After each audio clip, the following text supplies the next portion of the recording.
একটি গোষ্ঠী নিজেদের ভাগ্য পরিবর্তনে মানুষের উপর ঝাঁপিয়ে পড়েছে। তাদের চাঁদাবাজিতে মানুষের জীবন অতিষ্ঠ মন্তব্য করেছেন জামায়াতের আমির ডক্টর শফিকুর রহমান। খুলনায় ৮ দলের বিভাগীয় সমাবেশে এমন মন্তব্য করেন তিনি। চাঁদাবাজি, দখলবাজি থেকে মুক্তি পেতে ৮ দলকে ভোট দেওয়ার আহ্বান জানান নেতারা।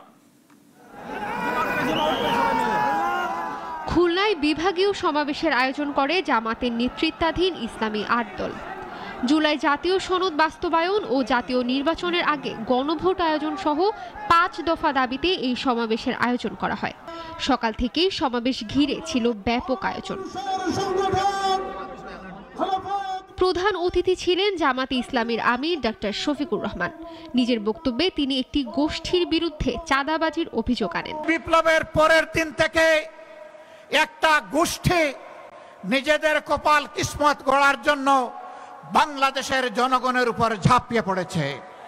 দেশকে তরুণদের হাতে ছেড়ে দেওয়ার ইচ্ছার কথা জানান জামাতের আমির।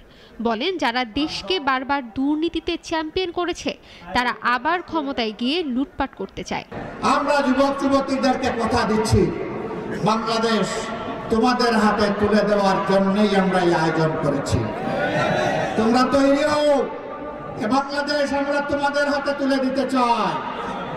সভাপতির বক্তব্যে ইসলামী আন্দোলন বাংলাদেশের আমির মুফতি সৈয়দ মোহাম্মদ রেজাউল করিম বলেন, জনগণ আর ভোট চুরি করে কাউকে ক্ষমতায় যেতে দেবে না।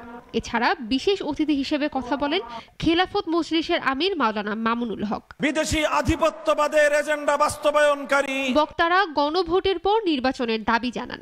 নির্বাচনে পিআর ব্যবস্থা ও সংসদের উচ্চ এবং নিম্ন কক্ষ চালু করার তাগিদ দেন। বাংলাদেশ জামাত ইসলামের ইশরাত জাহান, নাগরিক।